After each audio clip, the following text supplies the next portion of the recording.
Hey everybody, today I'm going to teach you about the god Cerberus. Basically the basics, what he does, what he can do, how I build him, and after that some tips and tricks on how you can play him better and learn to play Cerberus better maybe even. So first we're going to start off with my build. Right off the bat, these boots are really flex. You can pick between Shoes of the Magi, Shoes of the Focus. I feel like if you play Conquest, definitely Shoes of the Focus. But in Clash, I've been running Shoes of the Magi and I enjoy it a lot. Next, it goes straight into the Breastplate.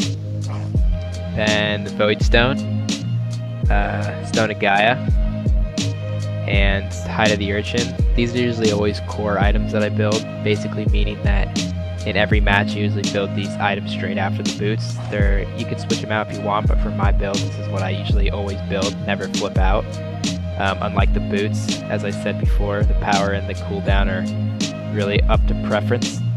And as I said, if you're Conquest, I would strongly suggest the cooldown boots. And Mantle Discords, honestly, this is a flex item that you can get rid of. It's just another robe to help protections against both physical and magical. But again, if you want to maybe primarily go on physical, then you can buy physical last or a magical, just depending on what the other team is hitting you harder with, or just go for the rogue flex. And then I always get sprint, and then honestly the thorns is just for how you want to play. If you're more aggressive, get the thorns, get in their face, make sure they can't do damage to you, pop it. And if not thorns, if you want to be a little bit more supportive, go for the shell. Shell's always good.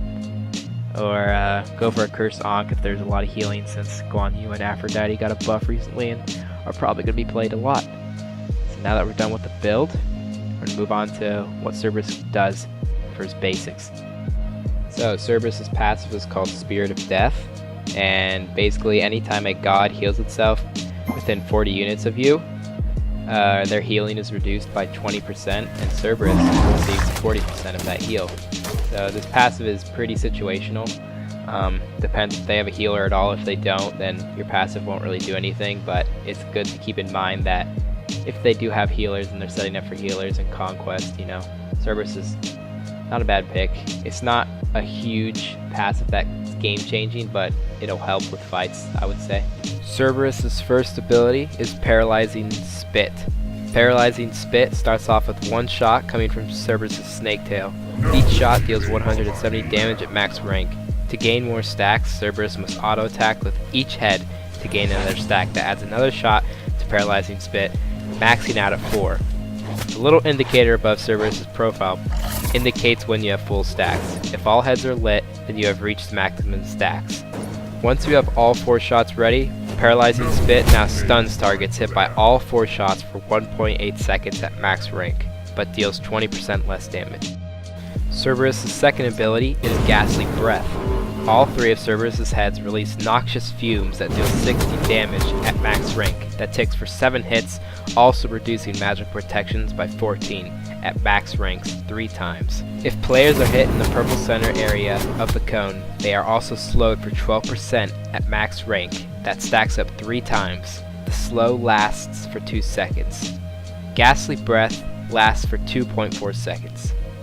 Ghastly Breath can be interrupted by CC, such as stuns, knockups, knockbacks, silences, spears, taunts, banishes, grabs, pulls. Ghastly Breath also leaves Cerberus fully stacked to set up a stun on his Paralyzing Spit.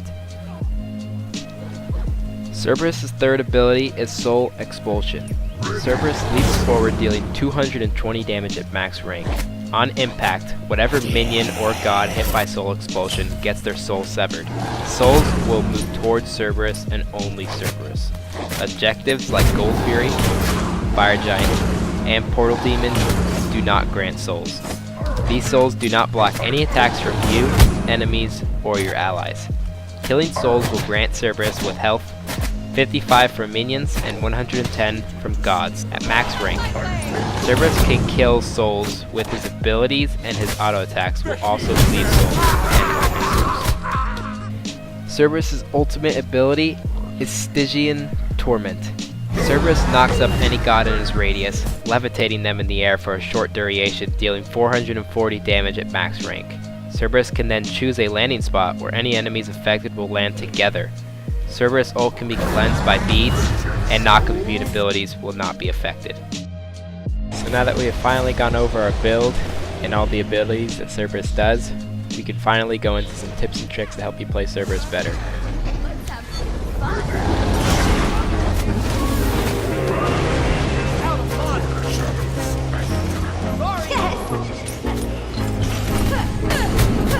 First things first, practice hitting that paralyzing spit without setup and getting that stun. This skill shot is pretty difficult to land with the stun, so expect to do badly the first couple of games, depending on how well you can adapt. Of course, hitting this ability while an enemy god is under some form of CC should be a guaranteed stun. This opportunity won't be available every time. You need to learn how to hit your stun without setup.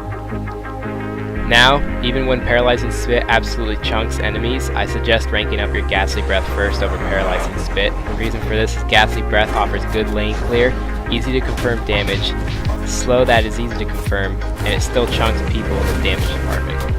Now that we have some basics out of the way, I'm going to try and go further into depth with Cerberus. Understand matchups. What I mean by this is think about the gods you're attacking and what you can do to them. Cerberus is a highly aggressive bruiser that is really good at getting in gods' faces and sticking with them, while dishing out tons of damage. If gods get too close, use Ghastly Breath to deal some damage and force an ability to cancel your breath or force their escape. This now sets you up for a stun that can hit soon after and should put most squishies close to half if you hit your abilities. Hitting your stun in a situation like this could result in its kill or a forced back. This all depends on the situation of the game, whether you have teammates that capitalize on your stun or not, or are you dealing enough damage to the enemy you have stunned. Don't always capitalize on stuns. Make sure to be aware of the enemy as well. Jumping in on stuns can result in the death of your partner. Jumping in on gods should be only done if there is a kill opportunity, never for healing or poke damage. This will result in the enemy most likely doing more damage to you rather than you dealing more damage and healing off that damage. You should also be careful when jumping in on a kill opportunity, as it's your only form of escape. Your ultimate could be used to buy you some time when you are being turned on, but the displacement of the enemies won't be far enough away to save you from death. Finally, Cerberus ult also resets your stack and offers a stun on your Paralyzing Spit. You can combo your Paralyzing Spit off your ultimate, but it's very tricky. When you have ulted an enemy, choose where you want to place the enemy. As the enemy is being launched to the destination you have chosen, backstep a bit with Cerberus and then fire your Paralyzing Spit.